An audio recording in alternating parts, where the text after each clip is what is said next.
Morning, Steve Ray in Chicago with the morning grain comments. Overnight prices are about unchanged. Yesterday we took out some support levels and it felt like we took a little bit of air out of the balloon as far as grain prices are concerned.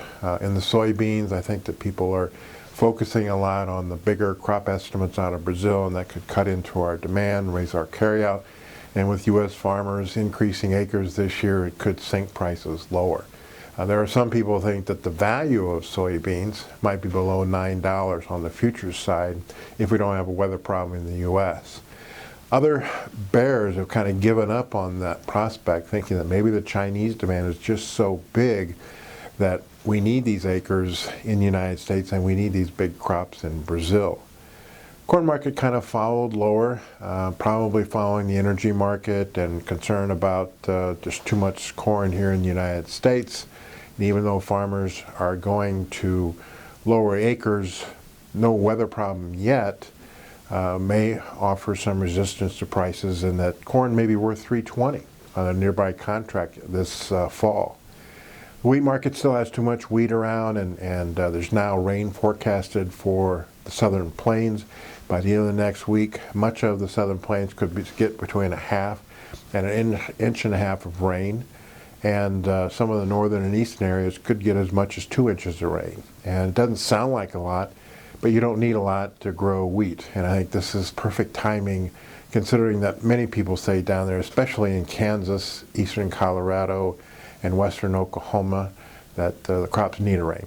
And we did get a little data overnight. The Kansas wheat crop is rated 38% good to excellent. That's below normal. We also noted that we got about 31% of the Texas corn crop planted, 35% in Louisiana, and all those are ahead of normal. So that's another thing that may be weighing on the corn market, that if we get early plantings and get normal rains, farmers may actually plant a little bit more acres than what the market has anticipated. We saw one group, Pro Farmer, come out yesterday, said the bean acres in 2017 will be 89.3. At the Outlook Conference, USDA said 88.0. A lot of people are at that 89 area, and last year the farmers planted 83.4. They said corn acres, 90.9. There's a lot of people at 91 million acres. Last year it was 94. Some people think that it could be as low as 90 million acres, depending upon how big this soybean corn ratio is. It's estimated that farmers need about 4.25 on the futures to break even, and 9.50 in the beans. So right now, you probably would plant more beans than corn.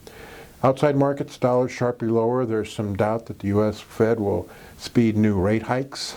And the crude oil is actually a little bit better. We're still near 5-month lows, but there's talk that OPEC might make some of the cuts needed to drop some of the supply.